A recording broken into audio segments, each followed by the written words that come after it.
안녕하십니까. 지저스 메디컬 센터 조형훈 원장입니다. 하나님은 우리 신자들에게 순종을 원하십니다. 그래서 주님께서 이 땅에 다시 오실 때 거룩한 신부의 모습으로 우리가 서기를 원하십니다. 그렇다면 순종은 무엇일까요? 순종은 한마디로 육신을 쫓지 않는 삶입니다. 성령의 뜻대로 우리의 육신, 몸의 행실을 죽이는 것입니다. 다시 한번 정리하겠습니다. 순종은 내가 마음대로 자의적으로 노력하는 것이 아니라 육신의 소욕대로 따라 살지 아니하고 성령의 뜻대로 우리의 몸의 행실을 죽이는 것입니다. 그래서 이번 시간에는 어떻게 육신의 뜻대로 따라 살지 않을 수 있는지에 대해서 함께 살펴보는 시간을 갖고자 합니다.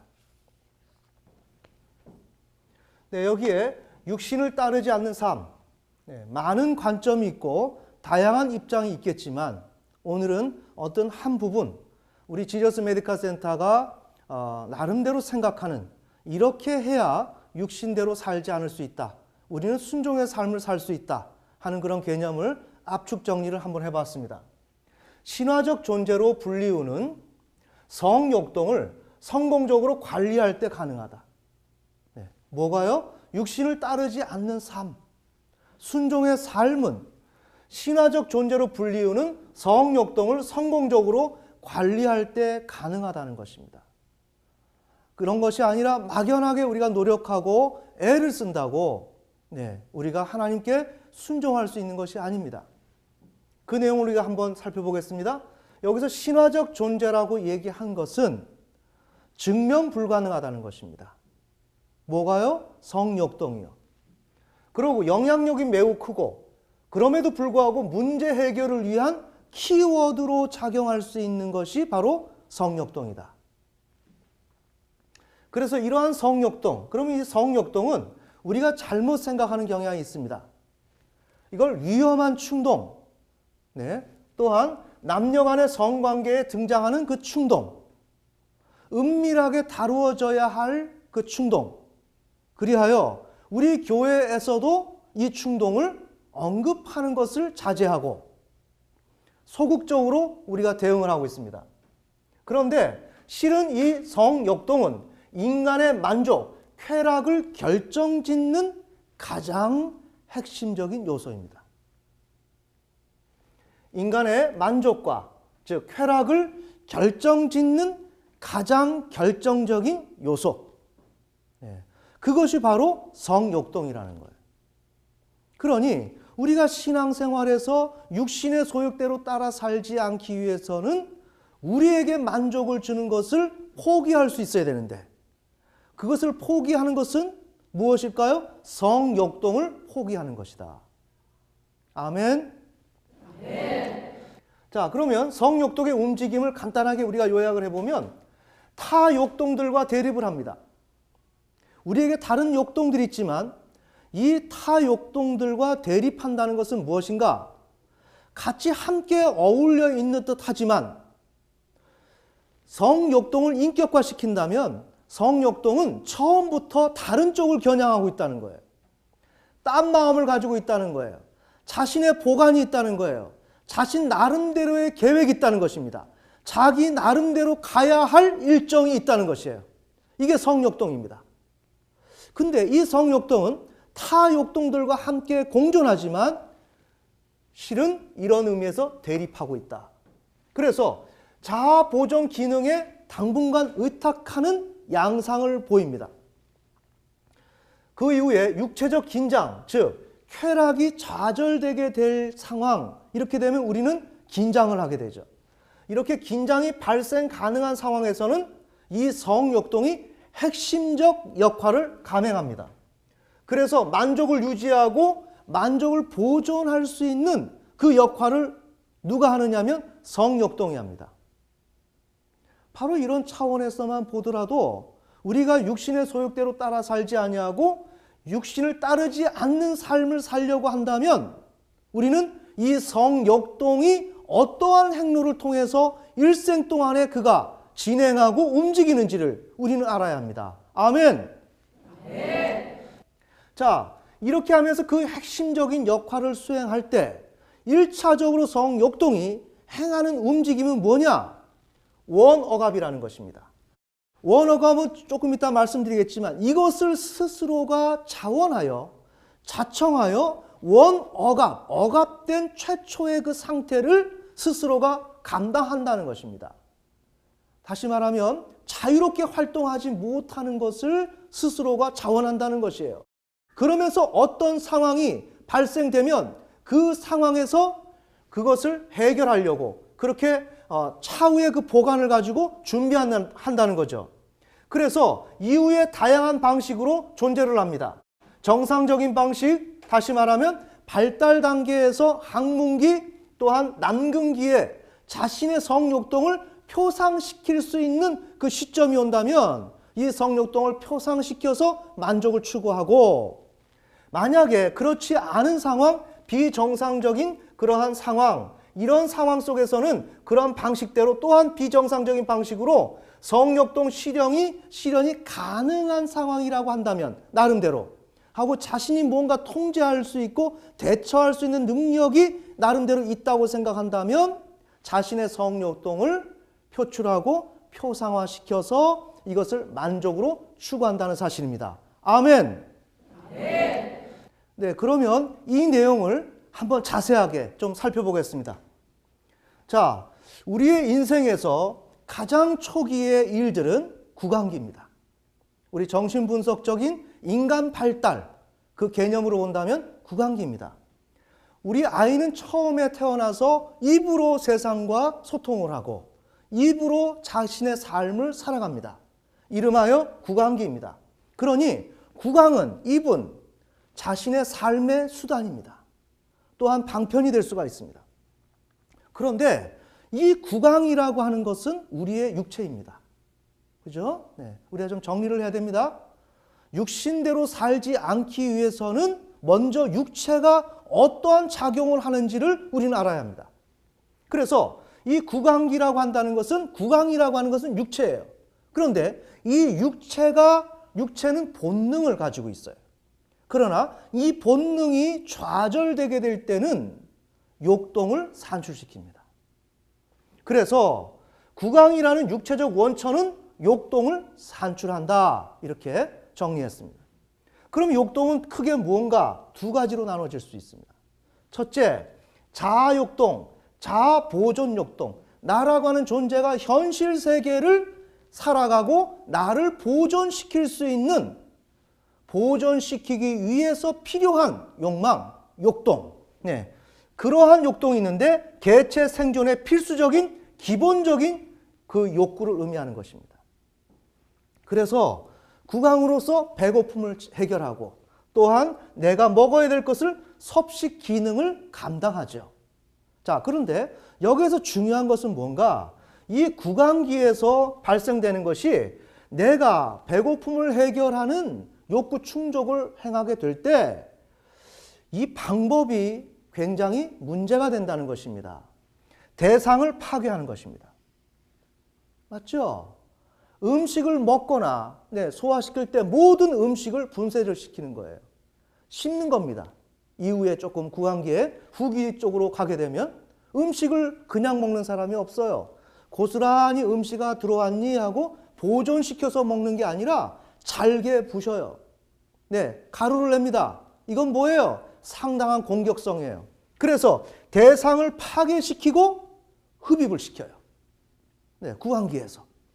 자, 그러면 여기에서 이 성욕동은 육체적 원천은 욕동을 산출하는데 두 가지 욕동을 산출을 했어요. 그러면 이 욕동 가운데 이 욕동과 함께 공존하는 욕동이 뭐냐? 성욕동이에요.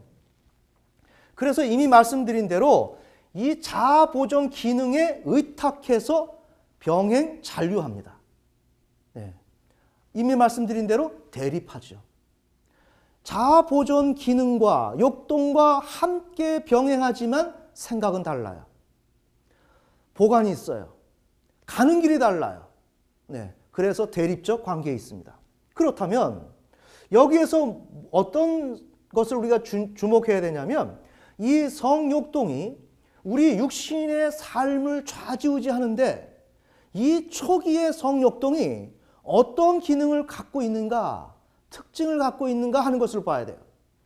이 성욕동은 자아욕동과 자아보존욕동과 병행잔류하는 가운데 자아보존욕동이 가지고 있는 그가 행하는 성격을 답습해요. 성욕동이 그것을 동일하게 취한다는 거예요. 어떻게 해요?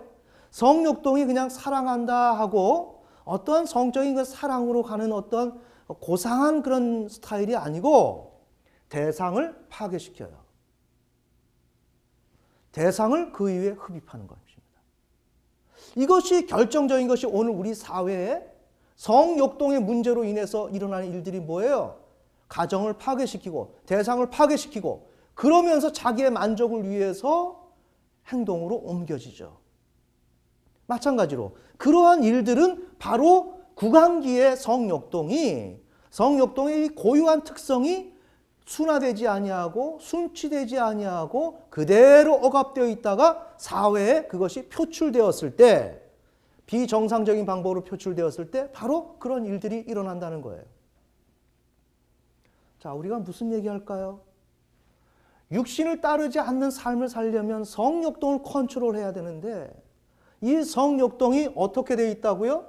대상을 파괴하고 흡입하는 방식으로 자신의 성적 만족을 추구하는 것이 어린아이 그 초기, 인생 초기에 이미 준비되어 있다는 것입니다. 우리의 신앙생활은 바로 이 성욕동을 관리를 어떻게 하느냐 여기에 승패가 좌우된다.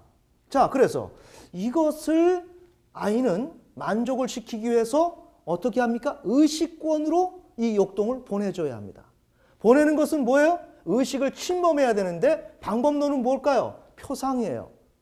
이 욕동이 하나의 내 욕구, 욕동이라고 한다면 이것이 있다라는 것을 상징화를 시켜야 되는 거예요. 네, 개념화를 시키고 나의 있음이라고 언어화를 시켜야 되는데 아이는 언어가 발달이 되어 있지 않아요. 그러나 무의식 가운데서 욕동을 표상이라고 하는 아무튼 상징화시키는 방법론을 취해야 돼요. 그래서 의미화를 하는 겁니다. 무엇을? 나의 이러한 욕동을. 그래서 욕구 충족을 해야 되는 것입니다. 그런데 현실은 쾌락을 만족시킬 수 없는 상황이 주어질 때가 있습니다. 뭐 예를 들자면 아이가 초기에 모유를 먹어야 되는데 엄마가 빨래하느라고 나타나질 않아요. 이렇게 된다면 여기에서 아이가 극심한 좌절로 갈 것이냐? 극심한 좌절로 갈 것이냐? 아니면 내가 여기에서 조절할 것이냐? 왜? 내가 울어봐도 소용이 없는 거. 울다가 이거 소용이 없구나라고 생각할 때 이것은 불가능한 상황이죠. 내가 욕동을 만족시킬 수 없는 상황. 아무리 해도 내 능력으로 이 상황을 변개시킬 수 없는 상황. 그런 상황이 주어져요. 이렇게 되면 아이는 어떻게 하느냐? 이 욕동을 무의식에 그대로 유지하는 쪽으로 마음을 고쳐먹어요. 보류하는 거예요. 아하, 내가 욕동을 표출해서 해달라고 나에게 젖을 달라고 소리쳐봐야 내 에너지만 고갈되고 내 마음만 상해요. 우리의 언어로 말하자면. 그러니 이렇게 해서 무의식에 그대로 유지하려고 애를 씁니다. 이렇게 하는 가운데 어떤 일이 발생되느냐? 아이 스스로가 이 욕동을 무의식에 그대로 잔존하게 하기 위해서는 방어막을 세워야 할 필요가 있다는 거죠. 이것이 자기가 의지대로 자기도 모르게 이게 튀어나와서 자꾸만 의미화시킨다면 에너지는 소진되고 실망하고 좌절될 것이기에 나는 그러지 않아야지 하는 그 자체가 뭐예요? 방벽을 세우는 거죠. 방벽을 세우면 이것은 어떻게 돼요? 활동이 제한되죠. 결과 활동이 빈곤의 상태로 됩니다. 자, 아주 위축되는 상황이 되죠. 이렇게 될 때 뭐예요? 이것이 제한됩니다. 그리고 에너지가 회수가 되죠. 내가 이 에너지를 더 부르짖지 않아도 되는 거예요. 그리고 내가 일단 관리하는 겁니다. 그 다음에 여기에서 최소한의 쾌락은 보유하는 거예요. 내가 만약에 불가능한 상황 속에서 소리치고 외쳤는데 그것이 돌아오지 않았을 때는 나에겐 쾌락은 없는 거예요. 그러나 이것을 보류했을 때는 그래도 기대치가 있는 거예요. 자, 매우 중요합니다. 그러고 이 쾌락을 보존할 수 있죠. 이러므로 인해서 여기에서 이 욕동을 의식권으로 표상화시켜야 되는데 이것을 다시 어떻게 합니까? 나의 무의식으로 역투여를 한다는 거예요. 네, 이게 우리 인생 초기에 일어나는 일이에요. 즉, 역투여시킴으로 어떻게 해요? 억압의 상황이 일어나는데 원억압이라고 하는 상태가 발생된다. 그럼 여기서 원이라고 하는 것을 넣은 것은 이때 우리가 심리학에서 말할 때 억압이라고 하는 것은 내 어떤 가치 기준, 사회가 찬성하지 않는 그 가치 기준이 있을 때 이른바 초자아가 형성되었을 때 억압이 발생되는 거죠. 그러나 초자아가 발생되지 않은 법의 기준이 없는 이 갓난아이가 어떻게 억압이 발생될 수 있나요? 그것은 어떻게 해요? 내 삶의 쾌락이 상실될 수 있을 것 같은 초자아의 개념이 아닌 그런 상황에서 자신의 욕동을 무의식에 이렇게 보존하는, 유지하는 그러한 현상을 억압이라고 지칭하고 이것이 앞으로 억압을 불러오는 모든 것을 컨트롤하고 억압의 모티브가 되고 억압의 원천이 된다는 것입니다. 그래서 원이라고 하는 이 단어를 붙인 거예요. 그러니까 원억압이 되는 거죠. 그래서 성욕동을 억압된 상태로 일단 유지합니다. 이렇게 하다가 정상 적절한 시기가 옵니다. 항문기, 남근기. 아이가 대소변을 가려야 되고 또한 아이들이 자신의 그 성기에 대해서 관심을 갖게 되면서 또 여기에서 그것을 프로이드는 남근기라고 어려운 용어를 써가면서 시기를 정했는데 이러한 성욕동을 항문과 남근이라고 하는 페니스를 통해서 자기 자신의 성욕동을 표상화시키죠. 네, 나름대로 정상의 시기예요. 이건 나름대로 가능한 것입니다. 자, 그렇게 하는데 비정상적인, 그래서 정상적인 방법으로 성욕동을 표출하고요. 비정상적인 부적절한 시기가 와요. 보류된 쾌락을 성취 가능한 시기예요. 사회가 이렇게 인정하지 않지만 내 나름대로 이 성욕동을 원억압된 욕동을 해결할 수 있을 것 같다 하는 그 시기가 왔을 때는 어떻게 해요? 비정상적인 방법으로 성욕동을 표상화시킨다는 거예요. 이해가 되십니까? 네. 자, 이렇게 될 때 정상적인 방법으로 우리가 했다면 조금 덜 문제가 되겠건만 인간 발달에서 보더라도 이거를 비정상적인 차원에서 성욕동을 표상시키고 욕망을 만족한다는 것은 이것은 바로 우리 신앙에 큰 문제를 가져온다는 것입니다. 자, 이 예가 어디에서 나오는가? 다윗의 예에서 나오는 것입니다. 다윗은 여기에 보면 자아욕동과 자아보존욕동이 매우 강했습니다. 그래서 10대 때 골리앗을 무너뜨립니다. 자기 자신이 어떻게 살아야 되는지, 자기 자신을 보존하는 것에 대한 욕동 자체가 강한 거예요. 그래서 믿음으로 나갈 수 있는 동력을 보유할 수 있었습니다. 하지만 그것은 하나님께서, 이것은 욕동이기에, 이건 육신이기에, 육신으로 작용할 수 있는 요소이기에 하나님께서는 그 욕동을 내려놓게 만들었어요. 그것이 바로 광야에서 다윗이 다룬받는 시간들이에요. 오늘 우리가 신자의 삶에서 그것을 다룬받고 있죠. 자, 그런데 우리가 보통 이쪽에 관심을 가지고 이쪽에 주력을 한다 이겁니다. 그러나 그것이 전부가 아니에요. 다윗에게는 성욕동이 매우 강했습니다. 결과론적으로 봤을 때 성욕동이 매우 강했어요. 자, 성욕동은 구강, 자아욕동, 자아보존욕동에서 어떻게 한다 그랬어요? 대상을 파괴하고 흡입하는 특징을 가지고 있다 그랬죠. 그럼 여기에서 성욕동도 어떻게 한다 그랬어요? 대상을 파괴하고 흡입하는 방식을 취한다 그랬죠. 이것이 억압이 돼 있었어요. 그러나 결과론적으로 봤을 때 다윗은 이것이 문제의 욕동이었는데 이것이 억압되어 있었고 또한 광야에서 자신이 자아보존 욕동을 하나님 앞에서 다룸을 받는 시간에는 이 성욕동을 표출할 수 없었어요. 왜? 자신이 그 성욕동을 표출해서 부적절한 환경 가운데서 자신의 만족을 추구했다가 그것을 만회하거나 대처할 수 있는 능력이 광야에서는 다윗이 가지고 있지 않았어요. 그러니 자신의 성욕동을 원억압된 상태 속에서 그대로 가지고 있어야 되겠죠. 자, 여기에서 우리가 문제가 있습니다. 우리의 신자의 그러한 변화, 성숙에 있어서 우리가 자아보존 욕동에 관한 것을 처리한다고 되는 문제가 아니라 우리의 성욕동이 잠복해 있다는 거예요. 잠복해 있다가 다윗이 왕이 되었습니다. 무엇이든지 할 수 있는 대처 능력이 준비되었습니다. 자, 이렇게 되었을 때 억압되었던 그 욕망, 대상을 파괴시키고 흡입시키는, 그래서 성적 만족을 누리는 그 욕망이 다윗에게 이렇게 있었습니다. 그런데 모든 군사들이 전쟁에 나갔습니다.